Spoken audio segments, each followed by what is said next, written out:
വേദിയിലിരിക്കുന്ന വിശിഷ്ട വ്യക്തികളെ, ഞാനൊരു വഴിയാത്രക്കാരി. ഇതുവഴി പോയപ്പോൾ ഒന്ന് കയറി എന്നേ ഉള്ളൂ. സ്ഥലം മാറിപ്പോകുന്ന ഉദ്യോഗസ്ഥന്റെ പേരിൽ കുറച്ച് ആരോപണങ്ങൾ ലഭിച്ചിട്ടുണ്ട്. കഴിഞ്ഞ 2-3 ദിവസങ്ങളിലായി ഒരു പെട്രോൾ പമ്പിന്റെ NOC സംബന്ധിച്ച കാര്യത്തിനായി ഞാൻ ഈ ഉദ്യോഗസ്ഥനെ വിളിക്കുകയുണ്ടായി. അപ്പോഴെല്ലാം ലാൻഡ് വെരിഫിക്കേഷൻ കഴിഞ്ഞിട്ടില്ല എന്ന തൃപ്തികരമല്ലാത്ത മറുപടിയാണ് എനിക്ക് ലഭിച്ചത്. പക്ഷേ ഇന്നലെ ഞാൻ അപേക്ഷകനെ കണ്ടപ്പോൾ പറഞ്ഞത് NOC ശരിയാക്കി കിട്ടിയെന്ന്.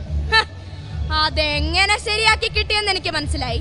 തലം മാറിപ്പോകുന്ന ഉദ്യോഗസ്ഥനോട് എനിക്കൊന്നേ പറയാനുള്ളൂ, പുതിയ ജില്ലയിലെങ്കിലും താങ്കൾ ജോലിക്ക് കയറുമ്പോൾ ഇതുപോലെയാകരുത്. ഞാൻ എന്തിനി ജീവിക്കണം?